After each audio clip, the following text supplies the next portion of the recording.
Captain James Riker was no stranger to the vast, cold expanse of space. As an experienced human space explorer, he had faced the unknown before.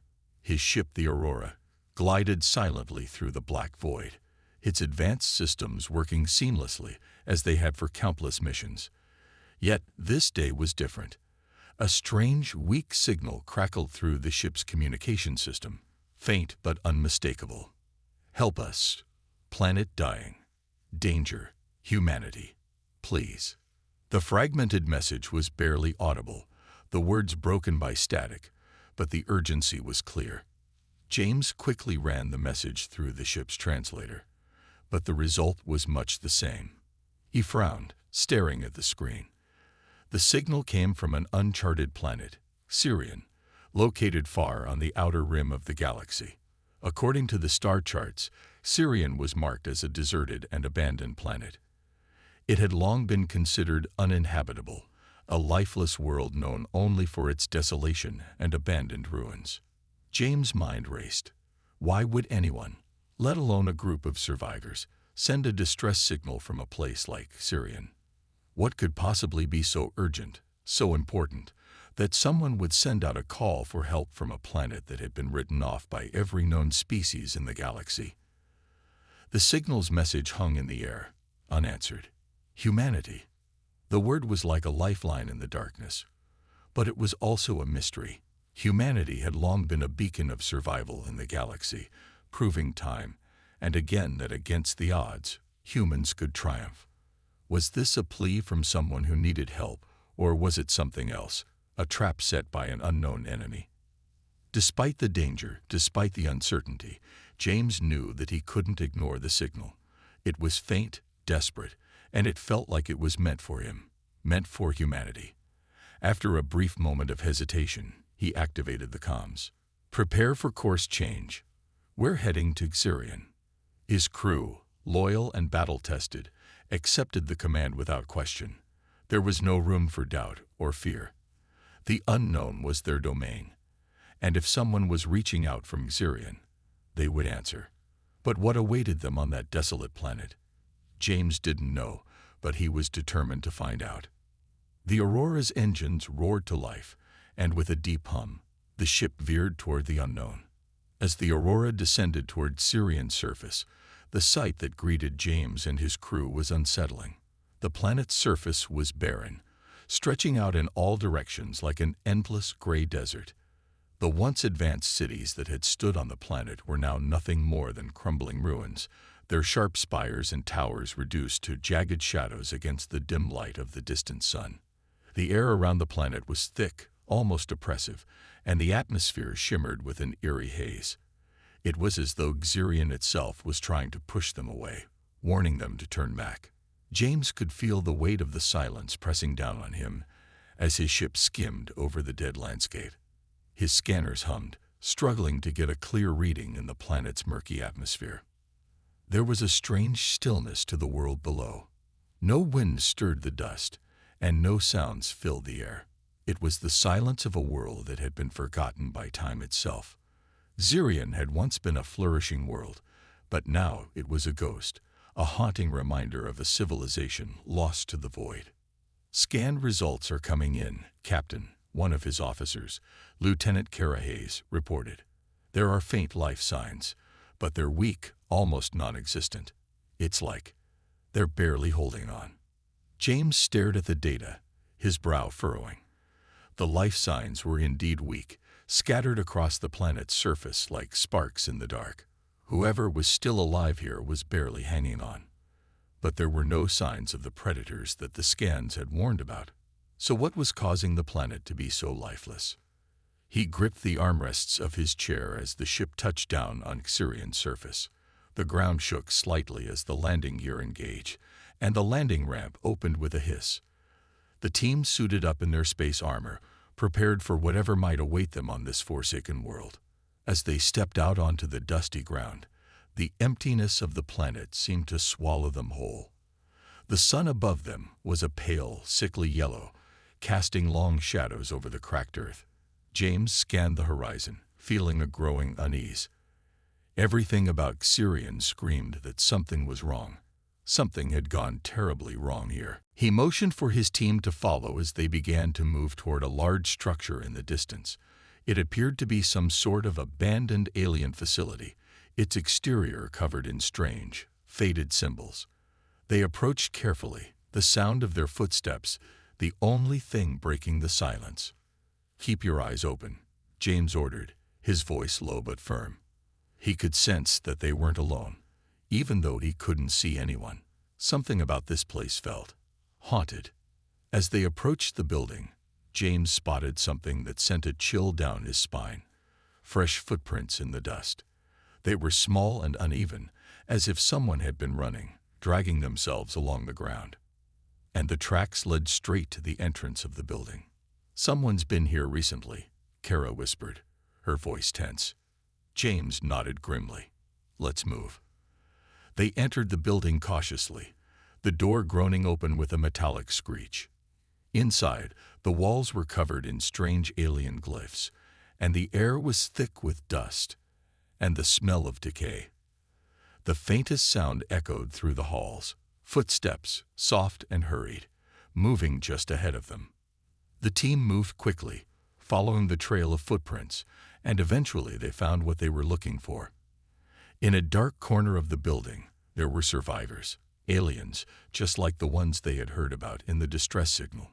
But these weren't the survivors James had imagined. They were weak, their faces gaunt, their bodies covered in dirt and scars. The leader of the group, an alien with long, slender limbs and blue skin, looked up at James with a mixture of relief and desperation. You came," the alien gasped. "Thank you. We've been waiting for so long." James stepped forward, his heart sinking as he realized the depth of their suffering. "What happened here?" he asked. "Who did this to you?" The alien's eyes grew wide, filled with fear. "The Zoreth. It came. It's still here. It hunts us, hunts anything that breathes. We're all that's left." James felt a chill run down his spine. The Zoreth, an ancient, terrifying machine, the predator the aliens had spoken of. And it was still here. The team exchanged nervous glances, realizing that their mission was no longer just about answering a distress signal. It was about survival. For them. And for these survivors. Something had unleashed a horror on this planet, and it wasn't going to stop until it claimed them all. As James looked at the survivors, he made a decision. There was no going back. They had come to help, and now they had to fight. And fight they would. The Aurora slowly descended toward Xerion's barren surface. Captain James Riker watched the planet grow larger through the cockpit windows, his hands tightly gripping the controls. Despite the calm exterior, his mind raced. Every instinct told him something wasn't right. Xerion had been a lifeless, abandoned planet for centuries. The distress signal was not just strange. It was wrong. Why would anyone be sending out a call for help from a place like this? The landscape below was a wasteland. The planet's surface was covered in cracked, parched earth, with jagged mountains that seemed to pierce the sky like broken teeth. The remnants of once great alien cities could be seen scattered across the horizon, crumbling spires and ruins that had clearly stood for eons. The place had the atmosphere of a graveyard, its silence almost suffocating. James' experienced eyes scanned the terrain. Despite the desolate appearance, his ship's advanced scanners indicated faint life signs across the surface. The readings were weak and distorted, barely holding together like flickering candlelight in the wind. James wasn't sure what to make of it. The planet's atmosphere was almost impossible to scan through completely, which made the faint readings even more suspicious. What could possibly be alive on a planet that had been written off by every galactic species? Approaching landing zone, Kara, the ship's navigator, announced. Her voice was steady, but James could hear the edge of tension in it. Everyone on board was feeling the same sense of unease. This mission wasn't going as expected. There was something hidden on Xerion, something lurking beneath the surface, and it wasn't willing to reveal itself easily. James' eyes narrowed as the ship's landing gear deployed. touching down on the cracked ground with a gentle thud. The Aurora settled into place, the hum of the engines dying down, leaving only the eerie silence of Xurian behind. The team quickly suited up in their standard tactical armor. It was thick, heavy, and equipped with sensors, but it felt like it offered little protection against the planet's palpable emptiness.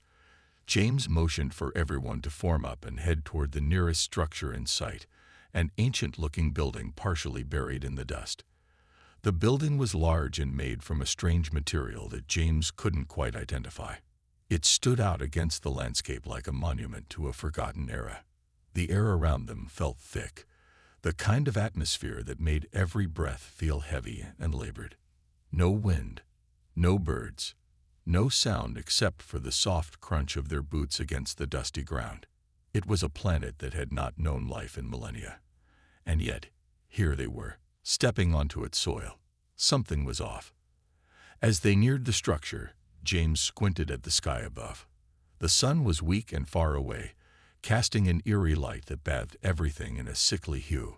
The atmosphere was so thick with dust and debris that it distorted the view, making it feel like they were in some kind of dream, unable to wake from the oppressive weight of the surroundings.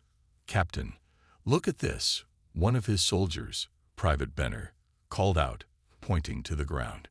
James turned to see what Benner was looking at. Fresh footprints. They were shallow but undeniably there. The prints were small, like those of a humanoid creature, but the stride was uneven, as if whoever had made them was either weak or struggling. "Someone's been here recently," Kara observed quietly. "But how? How could anyone survive on a planet like this?" James frowned.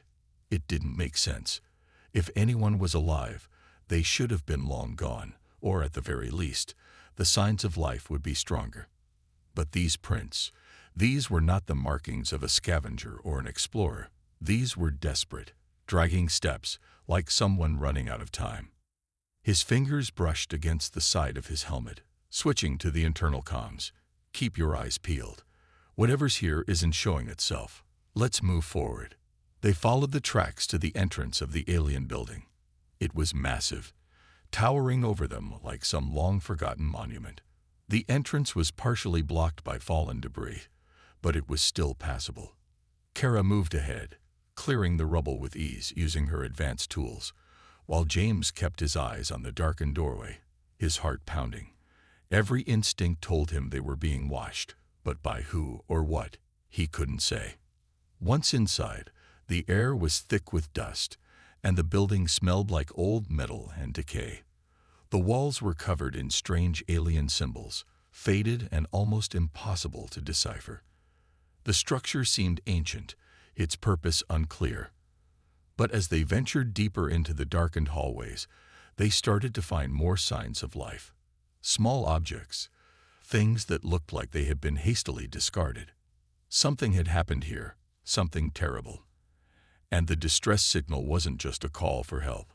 It was a warning.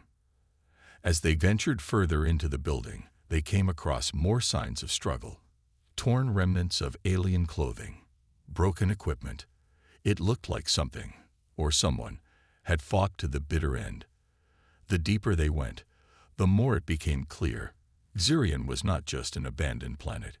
It was a battleground, a place of death and ruin. "We need to get to the control center," James said, voice tight. He had to know what had happened here, and if there were any survivors. But more than that, they needed to find out who, or what, had left these signs behind. Whoever, or whatever, it was, it had managed to survive on Xurian, and James was starting to believe it had no intention of letting anyone else leave. As they reached the control room, James felt a shiver run down his spine. The door was partially open, the light flickering weakly inside. But what caught his attention were the strange markings etched into the walls. These weren't the same as the symbols from the outside. These were new, freshly carved. The symbols looked familiar, too familiar. They were human. James froze. His breath caught in his throat as he realized what this meant. There had been survivors here, human survivors, and they had been trying to send out a distress signal just like the one they had received. But something had stopped them. Something had found them. Suddenly, a loud bang echoed from deeper in the building, followed by what sounded like heavy, mechanical footsteps. James' heart skipped a beat.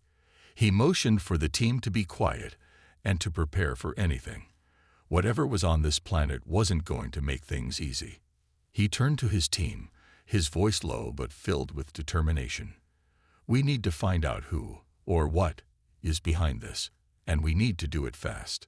The footsteps grew louder, closer. Something was coming. Something big. James' heart raced as his team ventured deeper into the underground caves of Tyrian. The air down here was cooler, a strange contrast to the oppressive heat of the surface. The walls of the cave were lined with glowing crystals, casting an eerie light on the broken structures and abandoned belongings scattered around. The further they went, the more it became apparent that these caves weren't just some natural formation. They had been carved by intelligent hands. The ruins inside told a tragic story, one of a civilization that had once thrived and now teetered on the brink of extinction. As James and his team moved through the narrow passageways, a soft sound reached their ears. It wasn't the usual eerie silence of Tyrian, but the quiet rustle of something shifting in the dark. James motioned for his team to be silent, his hand gripping the hilt of his energy blade. The team froze, every one of them on high alert. Then, in the dim light, they saw them. The Rylands. At first, James wasn't sure what to make of them. They were humanoid, but there was something different about them. Their skin was a shade of pale blue that seemed to shimmer under the glow of the crystals. They were tall and thin, their faces angular and sharp, with eyes that reflected the light with an almost unsettling intensity. Their bodies were covered in ragged, torn clothing, and their postures were slumped, as though the weight of the world was too much for them to bear. One of the Rylands, an older female, stood shakily as the others remained seated around her. Her eyes were hollow with exhaustion, and her thin hands clutched at her chest, as though trying to hold herself together. The sight of them, their frailty, their hopelessness, struck James harder than he had anticipated. "We are the last of the Rylands," the older female said in a broken voice, her words strained. "The rest of our people, they are gone." She struggled to stand upright, but her legs buckled beneath her. Another Ryland rushed forward to steady her. James stepped forward cautiously, his heart heavy with the weight of her words. "What happened here?" he asked gently, his voice low. The female Ryland took a shaky breath before speaking again. "Our civilization was destroyed by an unknown predator. We did not know what it was, but it hunted us, silently, relentlessly. Our cities fell one by one, and we were forced to retreat into the caves." Her voice trembled with sorrow, and James could see tears forming in the corners of her eyes. The others around her whispered in their language, their expressions bleak. They, too, seemed worn out, defeated by the devastation that had befallen them. James felt a surge of compassion. These aliens, these beings, had once been a proud, advanced race. But now, they were nothing more than survivors, clinging to the last remnants of their once great civilization. And the predator that had wiped out their people was still out there, lurking in the shadows, waiting to finish what it had started. "Where is this predator now?" James asked, his tone firm with the promise of action. "We need to know how to fight it." The older Ryland shook her head slowly. "We do not know. It comes and goes, striking in the night, always hiding in the shadows. We tried to fight back, but we were too weak. And now," she paused, her eyes glancing around at the broken remnants of their civilization. "Now we are all that remains." James' heart ached as he took in the sight of the Rylands, weak, defeated, but still clinging to life. The predator they spoke of wasn't just a physical threat. It had broken their spirit, crushed their will to survive. These beings were not like the mighty warriors of some galactic empire. They were peaceful, intelligent creatures who had been overpowered by something they could not understand or fight. James' mind raced. He had seen such devastation before, whole planets wiped out by forces beyond their control. But this was different. The Rylands weren't just facing an invasion. They were facing the complete collapse of everything they had known, everything they had built. He glanced over at his team.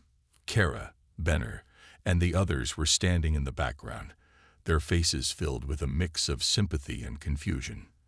They were soldiers trained to fight in battles, to take down enemies with precision and skill. But this wasn't a normal fight. This was survival against something much darker. "We heard your distress signal," James said softly, his gaze meeting the older Rylands. "We came here because we thought you might be able to help us, but it seems we might be able to help you instead." The older Ryland's eyes widened in disbelief. "You would help us?"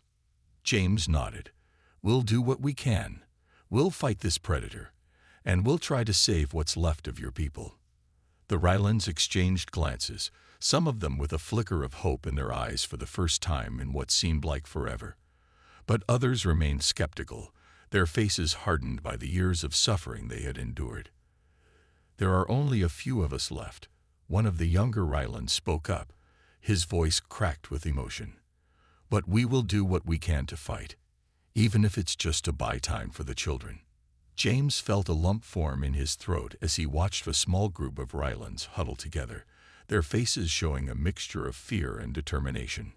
Among them was a mother, her face stained with tears, holding a small child close to her chest. The child's wide, fearful eyes stared up at James, and the mother's face seemed to reflect every ounce of pain and heartbreak she had endured in her struggle to protect her family. The sight of the mother and child struck a deep emotional chord in James. He had seen war, destruction, and death countless times, but there was something about the innocence of a child that made it all the more painful. These Rylands were not just victims of an alien predator. They were families, mothers, fathers, children, all struggling to survive in the face of overwhelming odds. "We will need to work together," James said quietly, his voice firm. "We need to find this predator, and we need to destroy it before it destroys us all. But I promise you, we will not let your people be wiped out. We will fight alongside you." The older Ryland nodded slowly, her expression a mix of gratitude and sorrow. "Thank you," she whispered, her voice trembling. "We never thought anyone would come for us, but now we have hope." The emotion in the air was palpable, and James could feel the weight of the moment pressing down on him. This wasn't just about a fight for survival. It was about restoring hope to those who had lost it, about bringing justice to a civilization that had been torn apart by something beyond its control. As James turned to lead the team out of the cave, he knew that the battle ahead would not be easy. But in that moment, as he looked back at the Rylands, he understood what it meant to fight for more than just survival. They were fighting for their future, for their families, for their very existence. And James was determined to help them win that fight, no matter the cost. James and his team hurried through the dark corridors of the underground caves, the weight of their mission pressing heavily on their shoulders. The small group of surviving Rylands had led them to a hidden safe house, a place where they could regroup and plan their next move. The air was thick with tension, and the atmosphere in the cave felt oppressive, as though the walls themselves were closing in on them. As they entered the safe house, the Rylands quickly set up what little technology they had left, preparing to share whatever information they could about the predator that had brought their civilization to its knees. James kept a close eye on the entrance, his hand resting on the handle of his weapon, alert to any danger that might appear. Then, just as the team was settling in, the ground beneath them trembled. The walls of the cave shook with the force of something massive moving overhead. The rumbling sound of someone, was growing louder, closer. James exchanged looks with Kara and Benner, the silent understanding between them that this was no natural disaster. It was the predator, closing in on them. Before they could react, a chilling voice echoed through the cave, low and mechanical. "You cannot hide, humans. You are already dead." James felt a chill run down his spine as the sound of heavy footsteps reverberated through the ground. His heart raced, adrenaline pumping through his veins. He signaled to his team to stay low and silent, trying to keep the element of surprise on their side. Then, from the darkness, it appeared. Zorath. The creature was unlike anything James had ever encountered. It was biomechanical, part living being, part deadly machine. Towering over them, its massive form was a grotesque fusion of organic and mechanical parts. Its body was covered in armored plating, each section shifting and clicking as if it were alive. Its face was a cold, expressionless mask, with glowing red eyes that seemed to pierce the darkness with unnatural precision. Zorath moved with a chilling grace, its steps deliberate and precise as it scanned the area. Its limbs, both organic and mechanical, were built for destruction, and as it walked, the ground seemed to bend beneath its weight. James felt a surge of dread. This wasn't just a predator. It was a living weapon, a nightmare made flesh. It had hunted and destroyed entire civilizations, and now it had found them. "Move," James shouted, grabbing Kara by the arm and pulling her towards the nearest exit. Benner and the others followed quickly, but the predator was fast, too fast. Zorath's eyes glowed brighter, and in an instant, it unleashed its first attack. A blast of energy shot from its arm, striking the wall just inches from James' team. The explosion sent debris flying, and James had to dive to the ground to avoid being hit. The force of the blast left a burning hole in the cave's wall, and the stench of smoke filled the air. James quickly assessed the situation. "We need to stay mobile," he ordered. "This thing's too powerful for a direct fight. We'll have to outsmart it." But even as James spoke, the predator moved with terrifying precision, anticipating their every move. It was as if it could read their thoughts, its glowing red eyes scanning the cave, calculating their next step. It was a hunter, and they were its prey. James fired his energy weapon, but the blast simply bounced off Zorath's armored exterior, leaving no mark. His advanced weaponry, designed to take down heavily armored opponents, was useless against this biomechanical beast. Zorath's movements were too quick, too unpredictable. "This is bad," Kara muttered, her voice tight with fear. "We can't beat it with brute force." "I know," James said, gritting his teeth, "but we can't run forever. We need to find its weak spot. There has to be one." As the team continued to move, Zorath began to chase them, its heavy footsteps echoing through the cave. The predator didn't rush, though. It was methodical, patient, like a cat playing with its prey before delivering the final blow. James led his team into a narrow tunnel, hoping to lose the creature in the labyrinth of caves. But Zorath followed them relentlessly, its mechanical limbs clicking against the stone as it advanced. The walls seemed to close in on them, and the air grew thick with tension. Suddenly, Zorath's voice cut through the air again. "You cannot escape. You cannot defeat me. I am the end of all things." James' mind raced as he tried to think of a solution. The Rylands had said the predator was relentless, but there had to be a way to stop it. Zorath wasn't invincible. If they could find a weakness, maybe they could turn the tide. But time was running out. Every step they took was one closer to death. The predator's attacks became more frequent, more violent. Zorath fired another blast of energy, this time hitting the ceiling above them, sending rocks crashing down. The team scrambled to avoid the falling debris, but the predator didn't relent. It wasn't just hunting them. It was trying to break them, to wear them down until there was nothing left. James' mind flashed back to the Rylands' story, their civilization destroyed, their people wiped out by this very monster. He couldn't let that happen to his team. He couldn't let Xirion become another graveyard. "We can't run forever," James said, his voice grim. "We have to stand and fight." Kara and Benner exchanged nervous glances, but they nodded. They had been through battles before, but this was different. This wasn't just a fight for survival. It was a fight for the future of the Rylands, and for their own survival. James took a deep breath, steadying his resolve. He reached for the communicator on his wrist and sent a signal to the ship. "Aurora, get ready. We might need air support."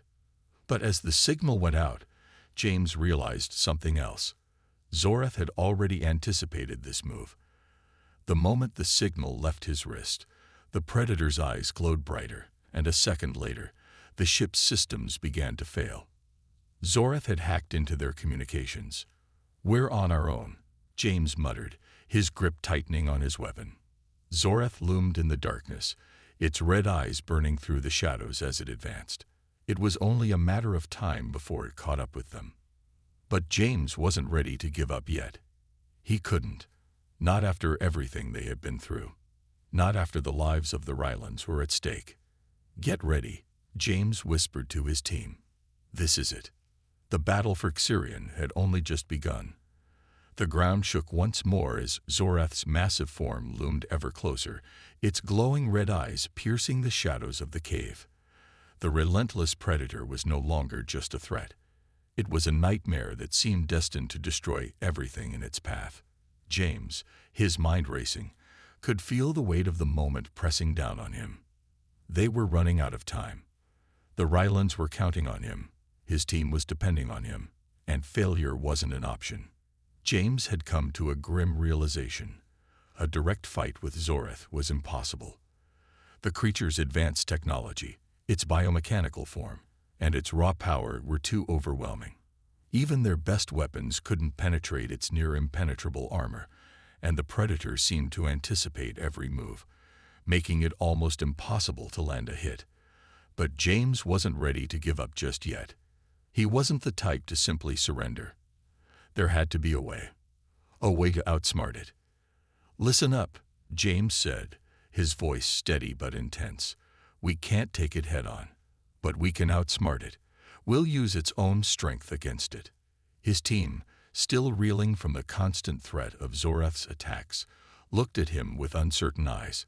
Kara and Benner exchanged brief glances, but they trusted James.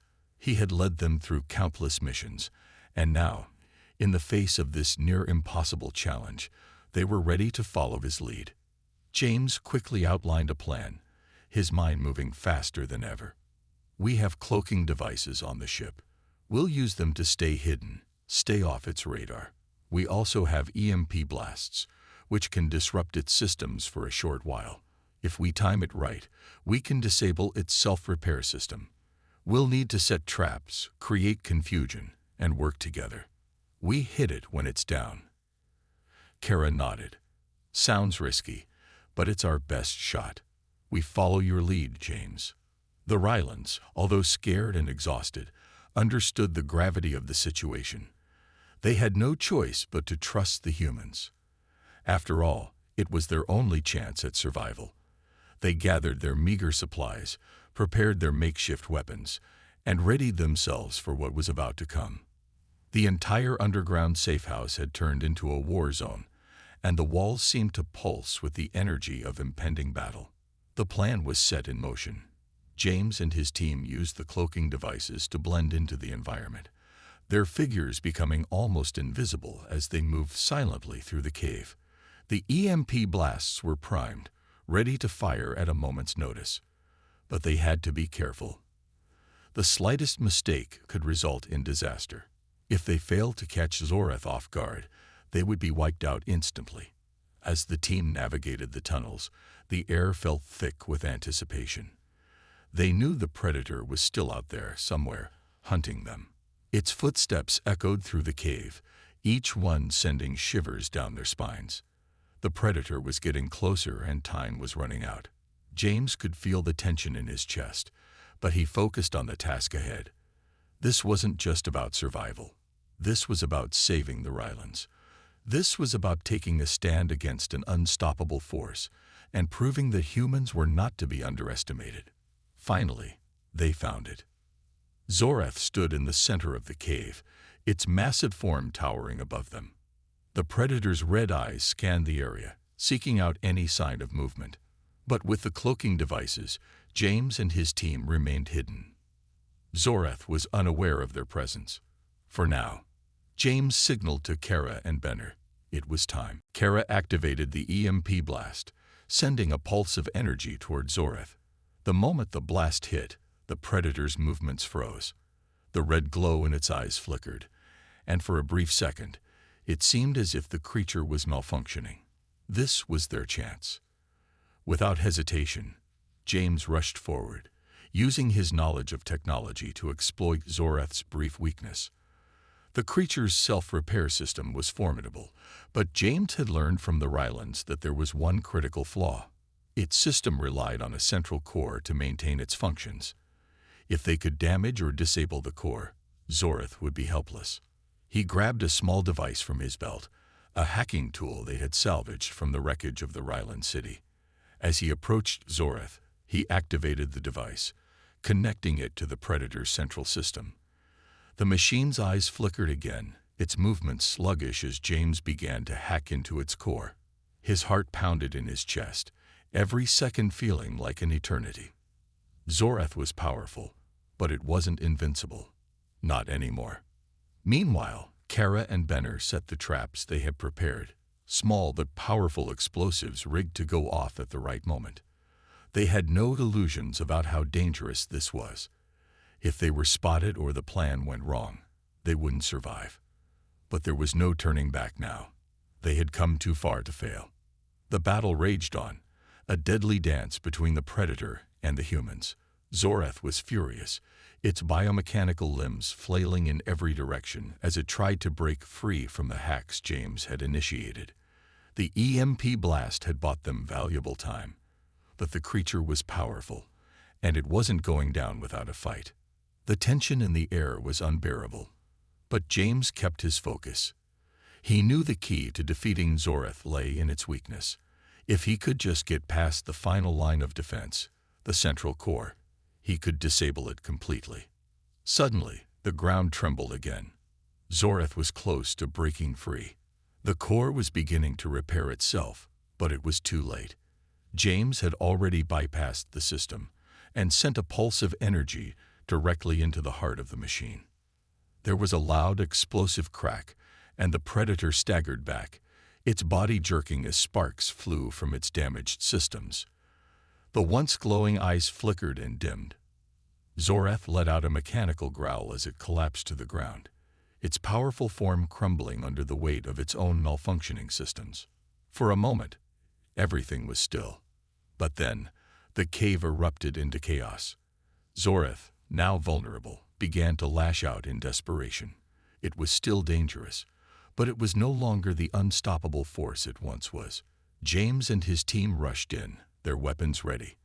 They finished what they had started, and after a few tense moments of struggle, they brought the beast to its knees. The battle was over. As the dust settled, and the last echoes of the fight faded away, James surveyed the scene. Their victory had come at a great cost. Several Ryland soldiers had lost their lives in the fight, their sacrifices etched in James' mind like a permanent scar. But they had done it. They had defeated Zoreth. They had saved the Rylands, and they had proven that, even in the face of an overwhelming threat, humanity could rise to the occasion. James turned to the surviving Rylands, his heart heavy with the knowledge of what they had lost. "You've got your chance," he said softly. "Your civilization can rebuild. But it's going to take time, and it's going to take all of us." Kara and Benner stood beside him, their faces marked by the battle they had just fought. The team had survived. And in the end, they had proven that even the smallest force could bring down the mightiest of enemies. The Predator was gone, and the Rylands had a future. But the cost of victory would stay with them forever. The air was thick with silence after the battle had ended. Zoreth, the biomechanical predator that had tormented the Rylands for centuries, lay motionless on the cave floor. The massive beast that had once seemed invincible was now nothing more than a broken heap of metal and organic matter. The last echoes of its furious growls and destructive strikes faded into the stillness, leaving behind only the weight of victory. James stood over the wreckage, his breathing heavy but steady. His hands, though bloodied, were still firm around the hilt of his weapon. It had been a battle like no other, against a creature that defied the very laws of nature, a force of destruction that had almost seemed unstoppable. Yet here they were, standing tall, victorious. The impossible had been achieved, and humanity had proven its resilience once again. Around him, the survivors of the Ryland race gathered, their faces a mixture of exhaustion and relief. They had been through so much, watching their homes burn, fleeing from their once thriving civilization, and now witnessing the fall of the beast that had driven them to the brink of extinction. The cost of their survival had been steep, but they had made it. James had made sure of that. Kara and Benner, his closest allies, were by his side, their expressions a mix of pride and sorrow. They had all fought hard, lost friends, and seen horrors no one should have to witness. But they had won, and now it was time to move forward. "Is it over?" Kara asked, her voice soft, but filled with hope. James nodded. "For the Rylands, yes. We've defeated Zoreth, and now we get them to safety." Benner looked at him with a weary smile. "Let's get them out of here, then." The team moved quickly. They had already prepared their ship for departure, using the wreckage of their previous battles to patch up the vessel. It wasn't perfect, but it would get them to safety. The Rylands, still weak from the battle and the years of suffering, climbed aboard the ship. They were going to survive. They were going to rebuild. James had given them a chance. As the last of the Rylands entered the ship, James gave one final glance at the cave, now free of the predator that had haunted it for so long. It was a bittersweet moment. The planet Sirian, once home to an advanced and thriving civilization, was now a graveyard of its former glory. But the Rylands had survived. They had a future, and that was all that mattered. James turned to his team.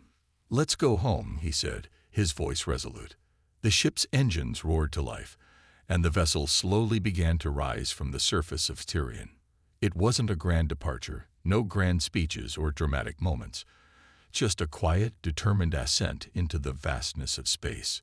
The ship broke through the atmosphere, and the dying world of Sirian slowly receded into the distance. Outside the ship's windows, the stars glimmered, cold and distant. But there was something different now. The stars didn't seem so far away. There was hope in the vastness, hope that humanity, once seen as weak and insignificant, had the strength to overcome even the greatest of challenges. As the ship soared through the cosmos, James looked out the window. His thoughts were with the Rylands. They had lost so much, but they had also gained something invaluable, the chance to rebuild, to start again. They had been given a second chance at life, and humanity, despite the odds, had helped them get there. The journey ahead was uncertain, but for the first time in a long while, James felt something he hadn't felt in a long time. Hope. Hope that, no matter how dark the galaxy seemed, there would always be a light to guide them. Hope that even in the face of insurmountable odds, they could rise above.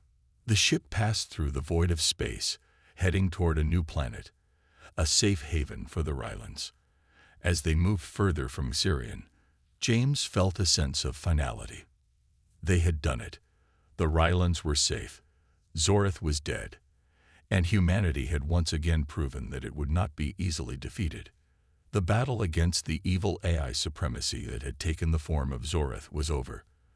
The predator that had reigned over Sirian for so long was gone, and the survivors could now look forward to a future without fear. The Rylands could now rebuild their world, and they would do it with humanity's help. There was no turning back now. The journey of healing and growth had begun. The visual of the ship gliding through space, leaving the wreckage of Sirian behind, was like something from a dream. A cinematic shot, powerful and beautiful, captured the moment perfectly. It wasn't just a victory for humanity. It was a victory for the Rylands, for all the species that had suffered at the hands of Zoreth and others like it. It was a moment of redemption, a moment where the underdog had triumphed against the odds. James sat back in his seat, his eyes drifting to the Rylands who were gathered in the cargo hold. They were starting to relax, to feel safe again. Some of them spoke softly among themselves, while others simply stared out the small windows of the ship, lost in thought. It would take time for them to heal from the trauma of their past, but this was a start. It was a new beginning for them. And for James, too. He looked at the stars outside, the cold, infinite expanse stretching out before him. For the first time, the stars didn't seem so cold. They were full of promise, full of possibilities. Humanity, James whispered to himself, once seen as weak, has shown its strength and compassion across the stars. With that thought in his mind, James turned his attention back to the Rylands, ready to help them rebuild. He didn't know what the future held, but one thing was certain: they had earned their place in the stars. The ship accelerated toward the unknown, toward a future filled with hope, and the journey of survival, compassion, and courage continued, as humanity once again proved that no matter how small you were, you could change the course of the galaxy.